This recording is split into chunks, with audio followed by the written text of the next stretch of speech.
જો તમને એક જ બાઇટની અંદર બે અલગ અલગ ટેસ્ટ મળી જાય તો કેવી મજા પડી જાય. આવી જ કંઈક રેસીપી હું તમારી સાથે શેર કરવાની છું.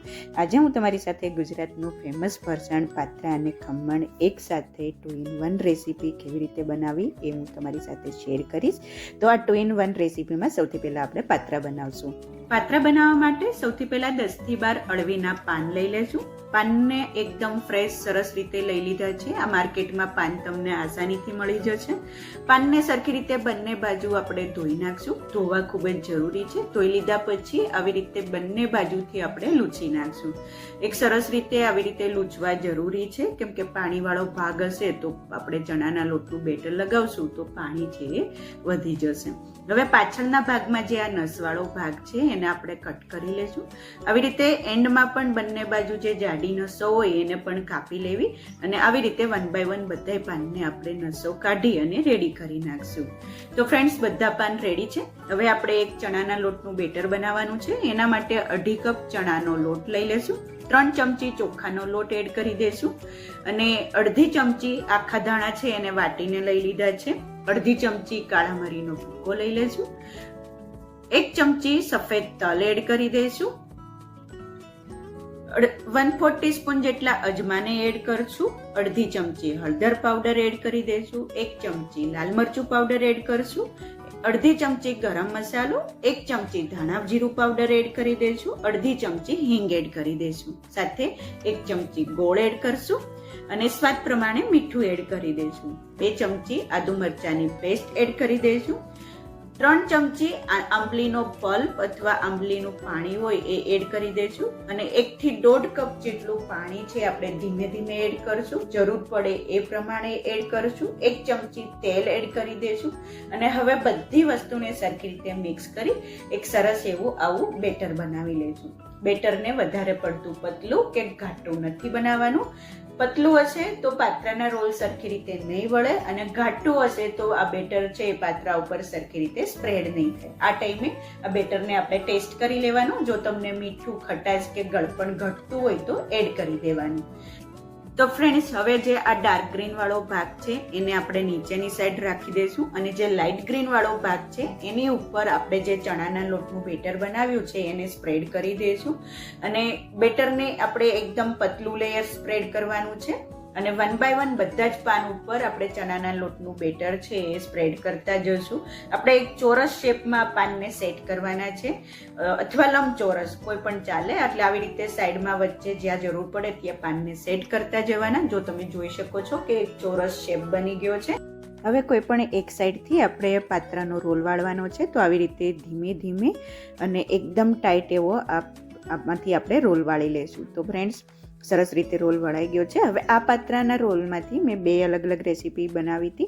આવી રીતે કટોરી બનાવી એની કટોરી પાત્રા ચાટ આપણે બનાવી શકીએ છીએ. એની લિંક હું ઉપર આપી દઉં છું. તો અડધામાંથી તો આપણે પાત્રા કટોરી ચાટ બનાવશું, અડધામાંથી આપણે પાત્રા ખમણવાળી 2 in 1 રેસીપી બનાવશું. હવે પાત્રાને આપણે સ્ટીમ કરવાના છે. તો એક સ્ટીમરની અંદર આવી રીતે પ્લેટ મૂકી અને તેલવાળી કરી લઈશું. થોડુંક હલકું એવું ગરમ થઈ જાય એટલે આપણે આવી રીતે મોટા મોટા ટુકડા કરી એને પ્લેટની અંદર મૂકી દઈશું. હવે ઢાંકણ ઢાંકી 10 થી 12 મિનિટ આ પાત્રાને આપણે સ્ટીમ થવા દઈશું. 10-12 મિનિટ પછી ચેક કરી લઈએ કે પાત્રા છે એ સરસ રીતે બફાઈ ગયા છે. તો ફ્રેન્ડ્સ, તમે જોઈ શકો છો કે સરસ એવા પાત્રા બફાઈને રેડી થઈ ગયા છે. આવી જ રીતે બાફેલા પાત્રા પણ ખાવાની ખૂબ મજા પડે. મને તો મારું ફેવરેટ છે. વઘાર્યા વગર પણ ખૂબ ટેસ્ટી એવા લાગે છે. તો જ્યાં સુધી પાત્રા ઠંડા થાય છે ત્યાં સુધી આપણે ખમણનું બેટર બનાવી લઈએ. એક બાઉલની અંદર 1/2 કપ પાણી એડ કરશું અને એની અંદર આપણે 25 ગ્રામ જેટલી ખાંડ અને 3 ગ્રામ જેટલા આપણે લીંબુના ફૂલ આવે એ એડ કરી દઈશું અને 6 ગ્રામ મીઠું એડ કરી દઈશું. સરખી રીતે મિક્સ કરી દઈએ. જ્યાં સુધી મીઠું, ખાંડ, લીંબુના ફૂલ સરખી રીતે ગળી ના જાય ત્યાં સુધી આપણે એને મિક્સ કરવાનું છે. હવે 150 ગ્રામ આપણે ચણાનો લોટ એડ કરી દઈશું. જે બેસન આવે એ એડ કરવાનો છે. સરખી રીતે મિક્સ કરી દઈશું અને ગાંઠો ભાંગી જાય ત્યાં સુધી આપણે એકદમ સ્મૂધ એવું આનું બેટર બનાવી લેવાનું છે. હવે આપણે 25 ગ્રામ જેટલું આમાં તેલ એડ કરવાનું છે. મેં આ બધી વસ્તુ માપીને એડ કરી છે. અંદાજે કોઈ વસ્તુ એડ નથી કરી. જો તમે એકદમ પરફેક્ટ માપ સાથે ખમણ બનાવો તો ખમણ છે એકદમ બેસ્ટ બને. સરખી રીતે મિક્સ કરી આવું એકદમ લાઇટ કલર થઈ જશે. અને હવે પાત્રા પણ હલકા એવા ઠંડા થઈ ગયા છે, તો એમાંથી એકદમ એક સરખા એવા પતલી પતલી સ્લાઇસ કરી લેશું. જો આવી રીતે એકદમ સરસ એવું લેયર્સ દેખાય છે. અને આ પાત્રાને તમે આમનામ પણ વઘારી નાખો એટલે ગુજરાતનું ફેમસ ફરસાણ પાત્રા પણ રેડી થઈ જાય. તો આ એક જ વિડીયોમાં હું 3 રેસીપી બતાવી રહી છું. હવે ફરીથી આપણે ખમણ પાત્રા જોડે બનાવવાના છે, તો એક પ્લેટની અંદર આવી રીતે નીચે તેલ લગાડી અને પાત્રા ગોઠવી દઈશું. અને વાસણ બને તો થોડુંક ઊંડું લેવાનું. અને જો આવી રીતે એકદમ પતલું એવું પાત્રાનું લેયર્સ થઈ જાય પછી એની અંદર જે આપણે ખમણનું બેટર બનાવ્યું છે એની અંદર 3 ગ્રામ બેકિંગ સોડા એડ કરશું. અને 1 ટેબલ સ્પૂન જેટલું પાણી એડ કરી દઈએ એટલે સોડા છે એ એક્ટિવ થઈ જાય. સરખી રીતે મિક્સ કરી દઈશું. એકદમ ફ્લફી એવું આ બેટર છે એ રેડી થઈ જશે. બેકિંગ સોડા છે ને હંમેશા ખમણ બનાવીએ ને ત્યારે એન્ડ ટાઈમે એડ કરવાના. હવે આ બેટરને આપણે જે પાત્રાવાળી પ્લેટ રેડી કરી હતી એની અંદર નાખી દઈશું. ઢાંકણ બંધ કરી 10થી 12 મિનિટ આપણે આ ખમણ પાત્રાને સ્ટીમ થવા દઈશું.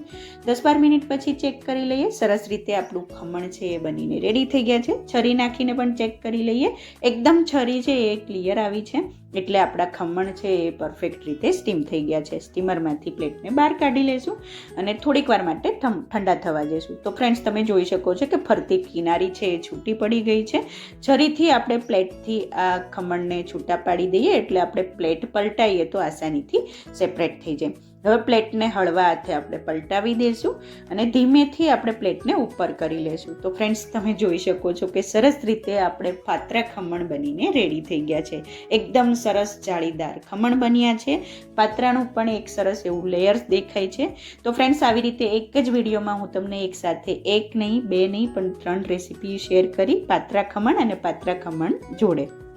તો ફ્રેન્ડ્સ હવે આપણે આને એક સરખા એવા કટ કરી લઈશું.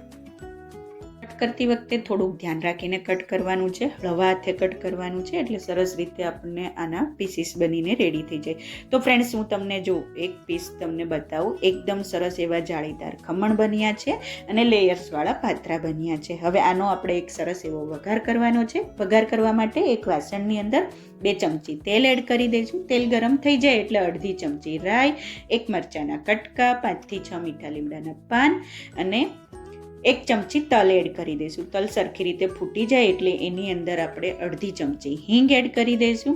અને સરસ એવો વઘાર છે એ રેડી થઈ જાય પછી અડધો કપ પાણી એડ કરી પાણીને સરસ રીતે આપણે ઉકળવા દઈશું.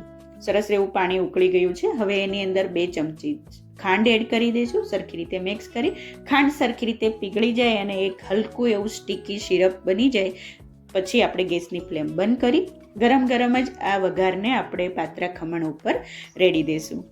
તો ફ્રેન્ડ્સ આપણા પાત્રાનો વઘાર છે એ સરસ રીતે રેડી થઈ ગયો છે. ઉપરથી કોથમીર, દાડમના દાણા અને ટોપરાના છીણથી આપણે ગાર્નિશ કરી દઈશું.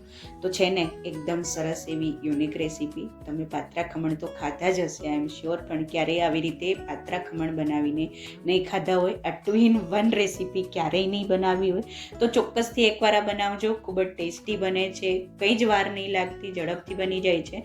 અને આટલો બધો ટાઈમ ના હોય તો પાત્રાને આગલા દિવસે બનાવી લેવાના. પાત્રા વધ્યા હોય તો આવી રીતે ખમણ બનાવી અને 2 અલગ અલગ રેસીપીઓને ભેગી કરી કંઈક આવું નવું પણ તમે ટ્રાય કરી શકો છો. તો ફ્રેન્ડ્સ તમને મારી આ પાત્રા ખમણની રેસીપી કેવી લાગી મને ચોક્કસથી કમેન્ટમાં જણાવજો. અને હા, તમને જો મારી રેસીપીઓ પસંદ આવતી હોય તો પ્લીઝ લાઈક કરજો, શેર કરજો, સબસ્ક્રાઈબ કરી બાજુમાં રહેલા બેલ બટનને પ્રેસ કરી દેજો જેથી તમને મારી નવી નવી રેસીપીઓનું નોટિફિકેશન મળતું રહે. Thank you for watching. ફરીથી મળીએ એક નવી રેસીપી સાથે. ત્યાં સુધી બાય બાય.